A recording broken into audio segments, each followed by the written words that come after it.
राजा विचारवान वो धनुष को देख ही नहीं रहे हैं, धनुष की तरफ नहीं देख रहे हैं, वो भगवान की तरफ देख रहे हैं। क्यों?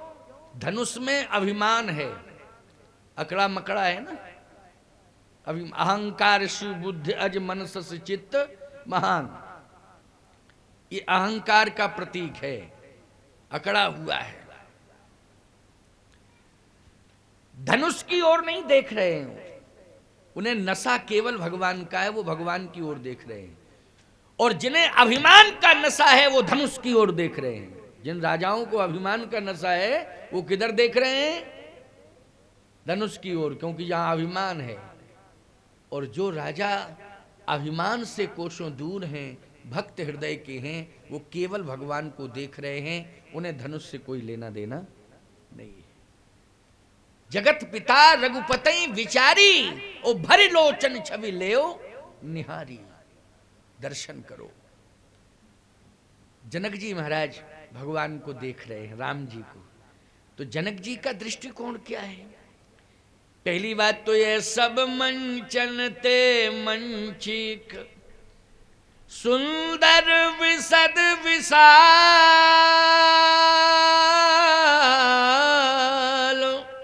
मुनि समेत तहीं बंधु दो, बैठा रे महिपाल। एक विशिष्ट आसन सिंहासन बनाया गया। जनक जी महाराज ने सम्मान पूर्वक विश्वामित्र जी महाराज के सहित राम लक्ष्मण को बिठाला। अब सोचिए जरा, बैठने की व्यवस्था तो आप लोगों की भी की गई है, कुछ असमर्थ लोग हैं उनके लिए चेयर की व्यवस्था की गई है, बाकी आप धरती पर भी बैठे हैं तो बढ़िया सुंदर विछायत की गई। लेकिन ये मंच स्पेशल बनाया गया, और मंच के ऊपर भी मंच, सब मंचनते मंच, एक मंच के ऊपर मंच। क्यों भाई? सुंदर विशद विशाल। इसका मतलब है कि इस आयोजन का मैं विशेष हूं। अर्थ यही होगा कि अब हमें अपने मुंह से कहना पड़ रहा है, क्या करें, और कौन कहेगा भाई? कथा में आ गई बात तो कहना पड़ रहा है। अब हम किससे कहें? क्या सरदार जी से कहें कि सिन्हा जी से कहें? आप खड़े होकर कह दो कि आप ही विशेष हो आएगी, नहीं भाई। अब वो तो कथा भाग में बात आ गई है तो मुझे कहना पड़ रहा है ना। इस आयोजन का, इस राम कथा का मैं विशेष आमंत्रित वक्ता हूं, और आप सब श्रोता हैं। लेकिन आमंत्रित श्रोता आप भी हैं और आमंत्रित वक्ता मैं भी हूं। तो वक्ता के लिए विशेष मंच बनाया गया। और चूंकि मैं जगत गुरु पद पर प्रतिष्ठित हूं, इसलिए मेरे लिए विशेष आसन मेरा चलता ही है, साथ में पीठ का आसन, तो उस पर मैं बैठा हूं। अब विचारवान श्रोताओं, विचार करना, जो भक्त हृदय के होते हैं वो कहते हैं कि भगवान बैठे हैं। किसका दर्शन हो रहा है? भगवान का दर्शन हो रहा है। और जो भक्त हृदय के नहीं होंगे, यहां तो सभी भक्त हृदय के बैठे हैं, लेकिन जो भक्त हृदय के नहीं होंगे वो कहेंगे बहुत बड़ा अभिमान है कि चांदी के सिंहासन पर बैठते हैं। क्यों भाई? वो भी कह रहे होंगे जो अभिमानी होंगे, वो निश्चित रूप से, देखो इनको बहुत बड़ा अभिमान है साहब, चांदी के सिंहासन पे बैठते हैं। वैसे ही राजा वो अभिमानी,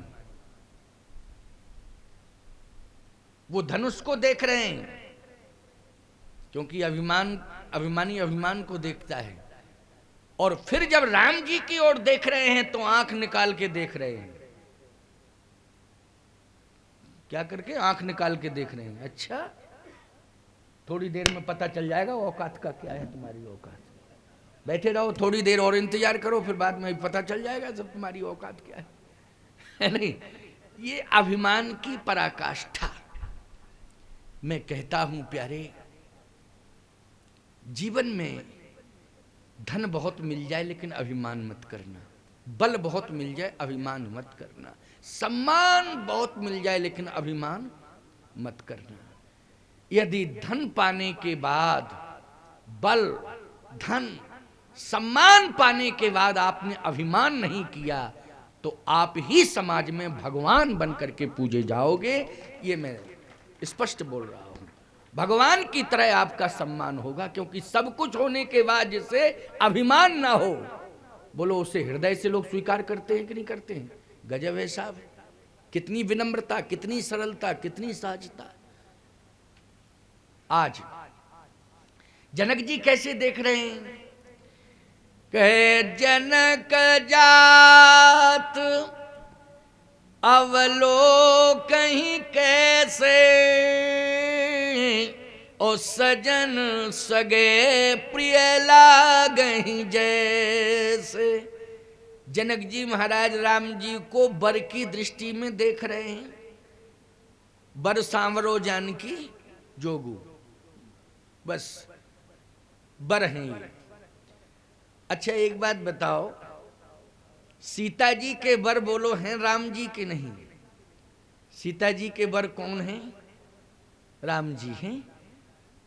संसार में सभी लोग कहते हैं सियावर रामचंद्र की, तो सियावर रामचंद्र तो सीता जी के बर राम जी। जनक जी महाराज देख रहे हैं कि ये दामाद है हमारे।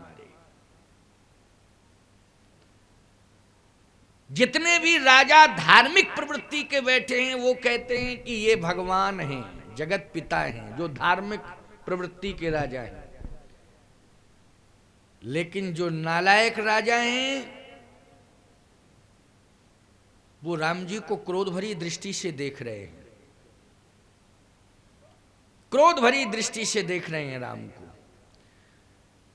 तब तक किसी ने प्रश्न कर दिया कि जनक जी महाराज अगर राम को बर मान रहे हैं तो फिर राम के सामने ये घोषणा क्यों कर रहे हैं जनक जी कि सो पुरारी को दंड कठोरा,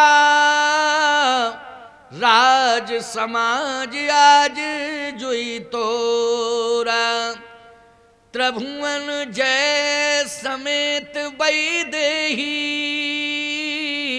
ओ बिनहि विचार बरे हट तेही।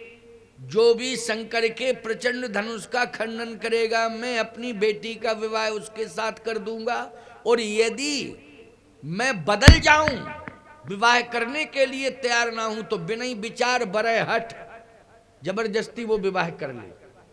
क्यों भाई, इस चौपाई का तो यही अर्थ है ना, बरे हटते ही। तो ये सब कहने की क्या जरूरत थी?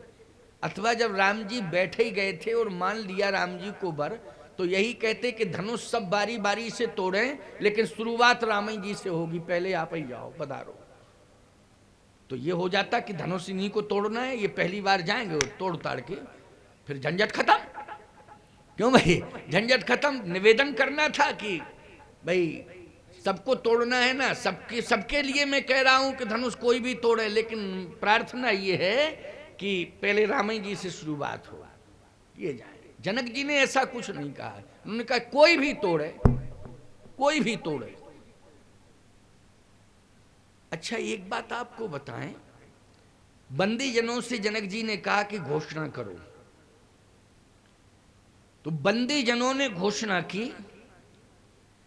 तो जनक जी ने ये कहा था कि बंदी जनों जाकर के ये कह दो कि सो पुरारी को दंड कठोरा, राज समाज आज जोई तोरा। जो भगवान शंकर के धनुष को तोड़ देगा वो मेरी बेटी से विवाह कर सकता है,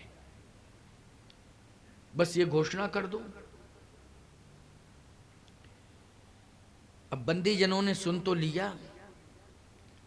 अब बंदी जन कहते क्या है, आपको मालूम है क्या कहा बंदी जनों ने? बंदी जनों ने घोषणा तो की, लेकिन थोड़ा सा विचार किया घोषणा करने में। कैसे कि राजाओं को थोड़ा सा समझा तो दें, क्योंकि इनकी बुद्धि अभिमान से इतनी बर्बाद हो गई, इतनी बेकार हो गई है, इतनी बुद्धि इनकी नष्ट हो गई है कि इनको ये भी पता नहीं है कि हमारी उम्र क्या है और सीता जी की उम्र क्या है, और फिर भी अकड़े मकड़े अड़े बैठे हैं। तो थोड़ा सा हम इनको संकेत तो दे ही दें, हो सकता है कि सुधार हो जाए। परिवर्तन हो जाए, सुधार हो जाए। बंदीजनों ने कहा कि